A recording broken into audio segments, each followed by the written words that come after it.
Welcome to Brand Builders TV. Deep dive topics, tools and resources brought to you by global thought leaders from within the Brand Builders Club. This show gives you access to the strategies that you can use to move forward with ease and flow in every area of your life and business. In today's show, Scott's going to talk about the 3 reasons why your writing needs to be world class and how you can achieve it. So find out now by tuning into Scott's show. Learn it, model it, and get shit done. Let's go.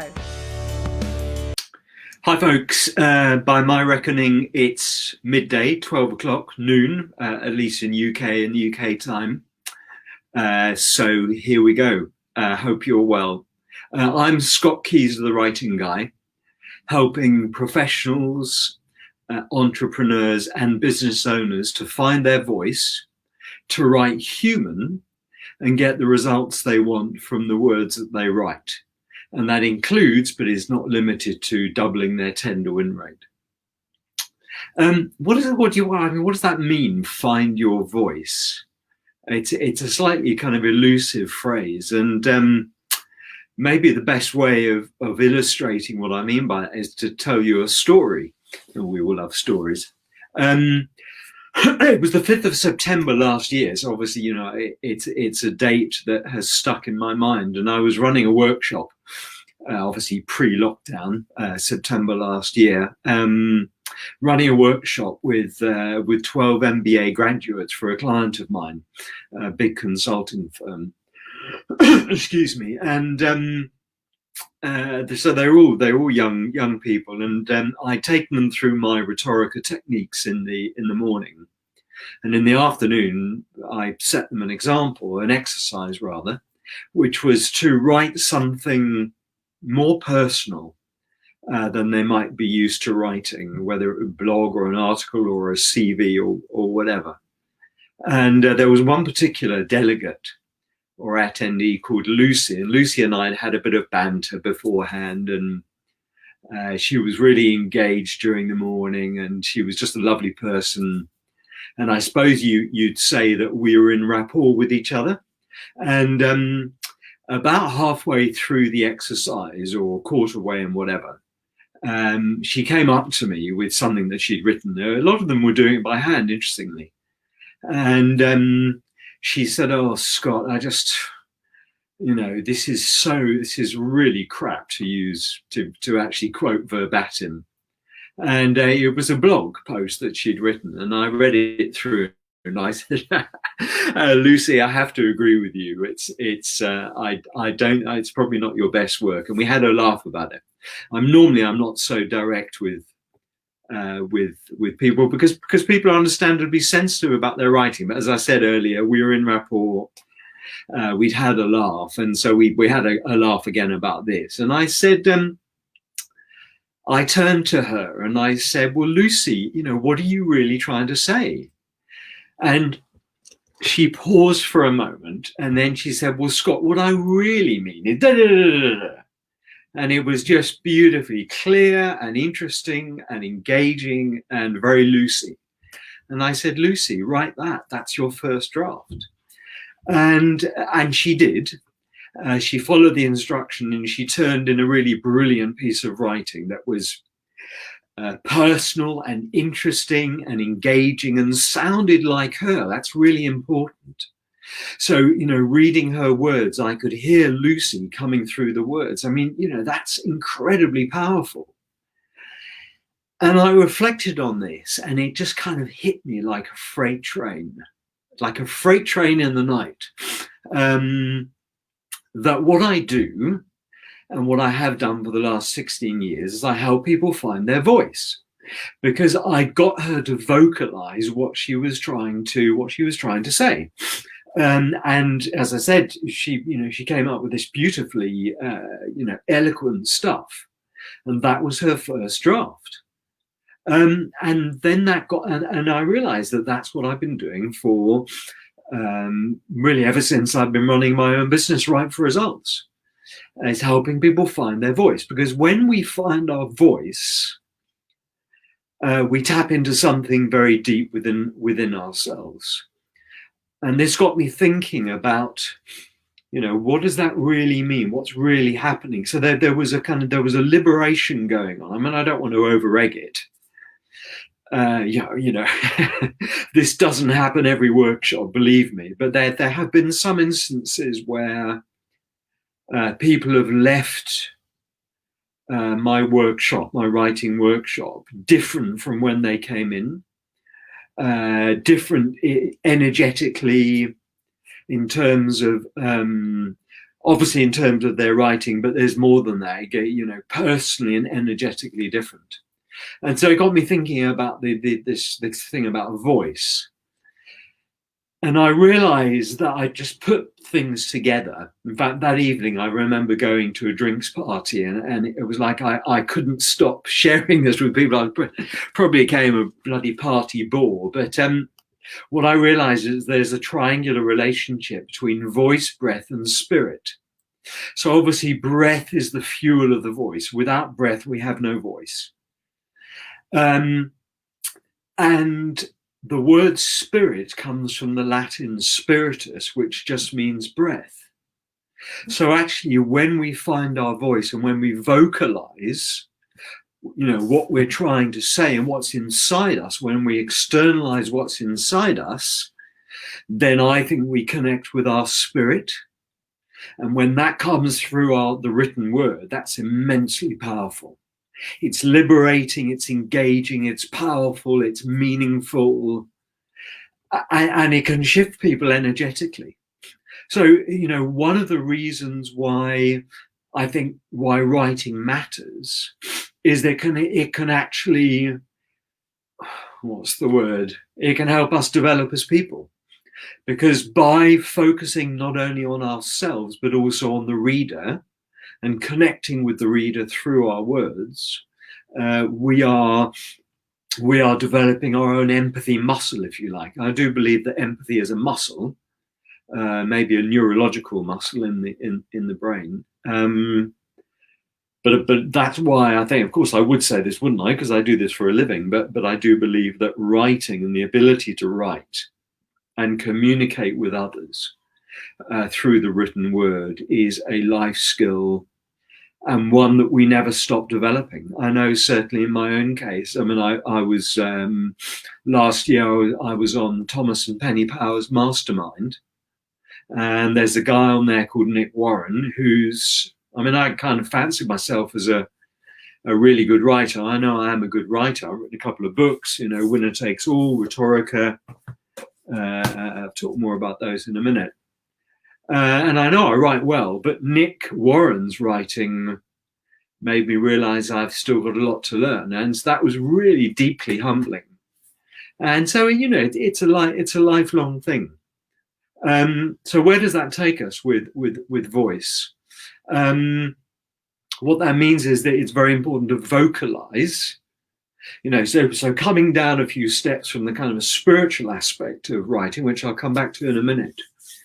One of the things that I talk about in one of the techniques in this book, Rhetorica, a toolkit of 21 persuasive or everyday persuasive writing techniques. One of the chapters towards the end is ROL, read your writing out loud.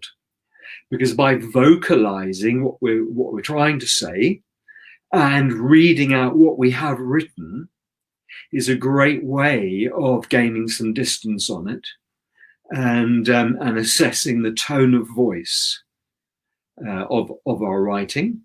And tone of voice we can define as how our writing sounds and make the reader feel. Because there's a lot about world-class writing that is on the emotive side. So that's a little bit about voice and spirit and breath, and in a way it reminds me somewhat of what the great Tony Robbins says about business. He describes business as a spiritual game, and I actually consider writing as a spiritual game as well. Because it's not only about tapping into our own spirit and what's inside us, but it's also about connecting with our reader. So a lot of great writing, and I think in the blurb about today's show, it was I talked about world-class writing. One of the elements of world-class writing, or what sort of governs world-class writing, is mindset and intention as well. And for me, there's a really strong link between intention and spirit anyway. Intention itself was an interesting word, intendere, from the Latin. It means to strain towards, to stretch towards something.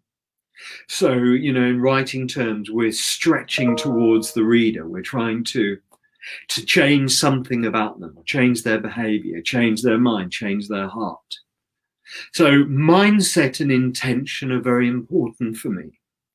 And what I observe a lot of things. One of the things that I observe going wrong in business to business writing, particularly, is the mindset of the writer. And the mindset is it's all about them, not the reader. And this is typically where we get into the syndrome of weeing all over the reader, which is pretty impolite. Let's face it. That's typically where we write much more about ourselves and our needs and our agenda, more about ourselves than about them, the reader. And, the answer to this is write for your reader. And that's why in the opening chapter, the opening technique of my book, Rhetorica, is exactly that: write for your reader. Make it all about them, not about you. Because when you do that, when we do that as writers, when we shift our mindset from being writer-centric to reader-centric, magic happens. We start using the magic words you and your. Two little personal words that I think that they punch way above their weight. They're two little magic words because they make the reader feel as if we are speaking to them and them alone. And that's very, very powerful in forging this connection with them. And that all comes from making this shift in mindset, shifting from being writer-centric to reader-centric. And as you probably already divined, this is much more, it's much less to do with cleverness and clever writing, and much more to do with emotional intelligence. That's really what this is about. The desire and the willingness and the ability to think your way into your reader's mind and heart, to walk a mile in their shoes, to think about them and not yourself, to be reader-centric, is actually to personalize our writing such that it resonates with them, it strikes a chord with them. So practically, how do we do that? Well, one of the ways of doing that is, first of all, to stop sort of perceiving your readers as an audience. Audience is a bit of a trap of a word. An audience suggests, there are lots of, in my training, I talk a lot about this. There are lots of problems with the word audience. First of all, audiences are passive. They're just kind of sitting there, like an audience in an auditorium or a theatre or a cinema. It's one-way communication. Whereas I maintain your reader should feel a bit more like this, on the edge of their seat, gagging to know what you're going to say next through your words. So there's a passivity about audience. Sorry, my books keep slipping down off my sofa.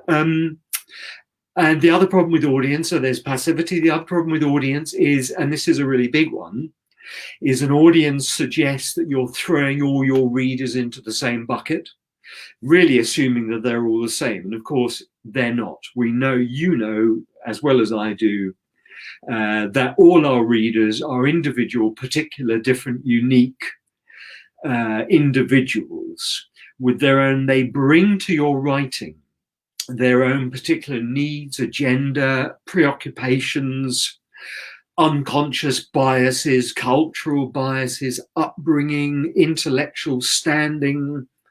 They view your writing through a kind of a particular lens, don't they? And the better we understand them and that lens, then the easier it is and the readier we are to write for them in a way that will resonate with them. And why is it important to resonate with them? Because the more connected, it's a really important word, connected, I'll kind of underline it. The more connected we feel, or they feel with us, the writer, then the more open they are, the more receptive they are to our message, and the likelier they are to do whatever we're recommending or asking them to do. Does that make sense? So you need to move away from thinking in terms of your audience, scrap that and think in terms of your reader.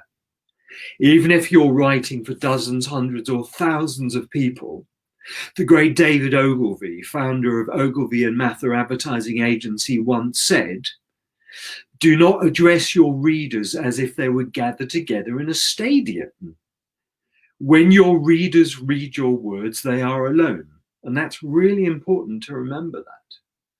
They perceive your words not as a mob or a crowd or a demographic, but as them, as an individual reader. So what can we do practically to think our way into the reader's mind, into the reader's psyche? Well, it really helps if you know a representative reader, if you actually know them personally. Who are they? What's their name? What do they do? Where do they live? How do they dress? What might they be doing right now in this very moment? What might they be wearing? Who might they be with? What's kind of on their mind? What are they worried about? What are their pain points? Somebody much cleverer than me once said a great way to engage somebody is to show them that you truly understand their pain points, because that's what's going to be exercising them. That's what's going to be working them over, potentially night and day. So I do a lot of work in bids, tenders, pitches, and proposals. And failing to understand the buyer's pain points is one of the biggest mistakes or setbacks or problems that bidders make. They simply don't understand each individual buyer's pain points nearly as intimately as they should. So get intimate, not necessarily with your reader, depending, of course, on what you're writing. When you're writing Mills and Boon, it might be appropriate, but get intimate with your reader's pain points. Get to know their pain points as well as they do. And then all this stuff really becomes so much easier. So I refer so in my book Rhetorica, the very first technique, as I've already said, is write for your reader. And I refer to this as a meta technique, because it underpins and supports and informs the other 20 techniques in the Rhetorica toolkit. I hope that makes sense.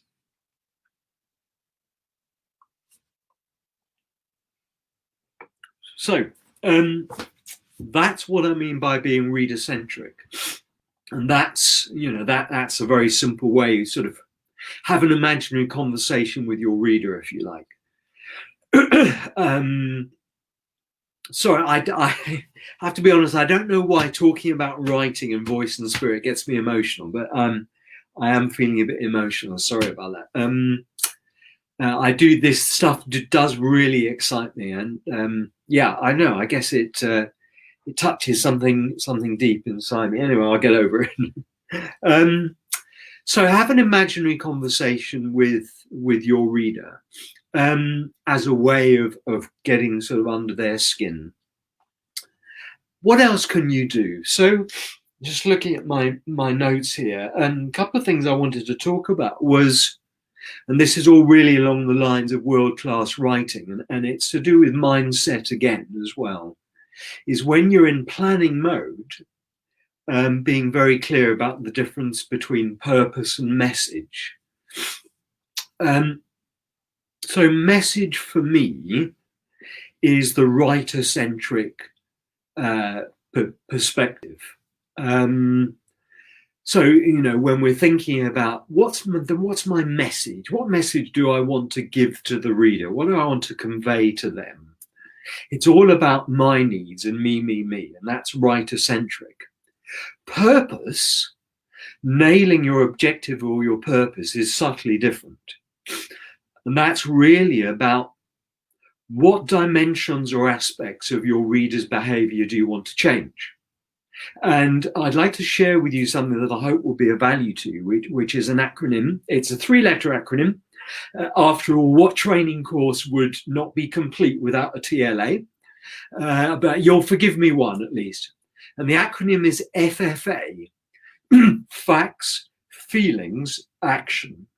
So if you imagine this as a 3-column table, in the facts are all about what you want your reader to know. And there may be a lot in the column of that table. The feelings are pretty obviously what do you want the reader to feel when they're reading or have read your words? What emotions do you want to evoke in them? And then the action is typically what's the one thing you want the reader to do? That may involve you want them to sign a document or a contract. You want them to buy your product or service. You might want them to agree to meet with you. You might want them to send you some information or send you a document. I mean, the action thing is there's usually one thing you want your reader to do, typically. And as I said, at the other end of the table, the facts, you'll be pretty clear, I would suggest, about what you want your reader to know. Where FFA and the objective gets really interesting is in the middle, the feelings. So in order to drive the action, what feelings might you want to evoke in your reader? And if we can do this as an exercise. I mean, if you're watching this live, feel free to or loath as I am, to get you to stop watching. But if you do feel if you're watching live and you want to click away and then come back to the recording, that's obviously fine. If you're watching this as a recording, then obviously you can just press pause and then play to pick up the rest of it. But just jot down, think about a document. It may be a live document that you're working on at the moment, or it may be something that you're going to be doing the next couple of weeks. And think about your reader. Who are they? How well do you know them? How well do you know their pain points? And then as a function of that, just jot down some of the emotions you might want to evoke in them through your writing, through those words. So what might they be? And there's when I run this exercise in my workshops or in my virtual coaching, the people that I work with come up with we actually typically fill a whole flip chart's worth of emotions. So I'm going to let you do that. But for those of you that are still watching, let's carry on. And so some of the emotions that you actually might still be jotting down.